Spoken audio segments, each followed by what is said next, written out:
My dear friends and students, welcome to English max. आज हम लोग एक बहुत ही ज़रूरी मुद्दे पर बात करने वाले हैं।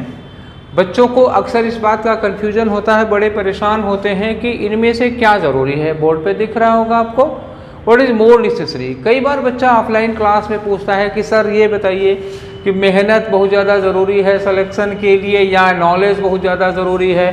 एक्चुअली ना मेहनत बहुत ज़्यादा ज़रूरी है ना नॉलेज बहुत ज़्यादा ज़रूरी है। ऐसा नहीं है कि मेहनत और नॉलेज का कोई रोल नहीं है। They are important, they play very important role in your selection, but what plays the most important role you ignore that. जो सबसे ज़्यादा इम्पोर्टेंट रोल प्ले करता है आप उसको इग्नोर कर देते हो। एक्चुअली लेबर मेहनत देखिए होनी चाहिए। अगर मेहनत नहीं करेंगे तो नॉलेज आएगी कहाँ से, ये बात भी तो तय है। तो मेहनत का रोल है, लेकिन मेहनत का या रात दिन परिश्रम करने का जो रोल है ना, वो एक्चुअली 30% मान लो कि ये 30%। मेरा अनुमान है कि सिलेक्शन में 30% रोल होता है आपके हार्डवर्क का, आपके लेबर का, और नॉलेज का कितना रोल होता है ये भी 30% ही होता है। ठीक, 30% दोनों का रोल हो गया। आप कहेंगे कि 30% में कैसे सर सिलेक्शन हो जाएगा। 30% में सिलेक्शन नहीं कह रहा हूँ, ओवरऑल सिलेक्शन में जो रोल है, जो कंट्रीब्यूशन है इनका, वो कंट्रीब्यूशन का रेशियो लेबर का, रात दिन मेहनत करने का, रात दिन जागने का जो रोल है वो है 30%, और नॉलेज का रोल है वो है 30%। तो 40% रोल किसका आता है? ये है आपकी इंटेलिजेंसी का। ज़्यादा इंपॉर्टेंट रोल किसका होता है? इंटेलिजेंसी का। देखो मैं साबित करूंगा क्यों, कैसे। रात दिन मेहनत करने वाला, देखो अगर ऐसा ही होता ना तो सारे बैल IAS हो गए होते। मेरी जानकारी में, पर्सनल की बात बता रहा हूँ, मेरी जानकारी में ऐसे बहुत से लोग हैं जो रात दिन मेहनत करते हैं। लूसेंट उन्होंने रट डाली है, पेज नंबर तक याद है उनको किस पेज नंबर पर ये चीज़ है, और तमाम जो GS की बुक्स हैं उन्होंने रट डाला है। हिस्ट्री एकदम पैलियोलिथिक से लेकर के अप टू डेट तक एकदम से रटा हुआ है। रटा सब है, लेकिन रटा ही है, रात दिन जाग के रटा ही है। इतनी मोटी मोटी कापियां न जाने कितनी बना डाले हैं, अंबार लगा हुआ है कमरे में कापियों और किताबों का, बहुत पढ़ डाला, लेकिन how to solve the question, how to approach, ये डेवलप नहीं कर पाए हैं। प्रीवियस पेपर लगाए नहीं, वो इंटेलिजेंसी, वो स्मार्टनेस डेवलप नहीं हो पाई है।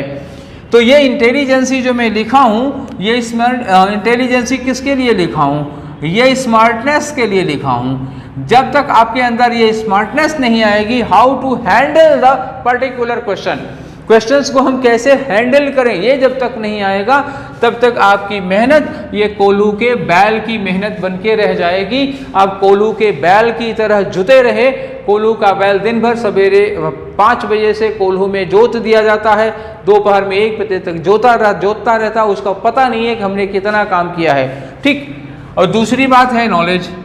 नॉलेज का मतलब मैं बताऊं, मैं ऐसे ऐसे लोगों को जानता हूं जिनको इतनी नॉलेज है, मतलब कह नहीं सकते। वो उस सब्जेक्ट में PhD किए हुए हैं, जो उस सब्जेक्ट में PhD किया है उसी सब्जेक्ट से प्री नहीं निकाल पाता। आखिर क्यों? बड़े बड़े अंग्रेजी के विद्वान मैंने देखे हैं, SSC की इंग्लिश क्वालिफाई कर नहीं पाते हैं। आखिर क्यों? और जो बच्चा अंग्रेजी कुछ दिन सीखा है, 3 महीने अंग्रेजी सीखा है, वो अंग्रेजी में 25 में से 22 क्वेश्चन कर ले रहा है। क्यों? अप्रोच डेवलप की है, उसके पास नॉलेज बहुत नहीं है, नॉलेज ज़्यादा नहीं है, फिर भी क्वेश्चन ज़्यादा कर लेता है। किसकी वजह से? वो स्मार्टनेस की वजह से। पढ़ाई आप स्मार्ट करिए। आप क्यों कोल्हू के बैल की तरह मेहनत करते हैं? आप क्यों पूरा का पूरा बोरा भर याद करके क्यों बैठे हैं? सबसे पहले स्मार्टनेस क्या है, ये इंटेलिजेंसी क्या है, क्यों मैं इसकी बात कर रहा हूं, ये ज़्यादा इंपॉर्टेंट है।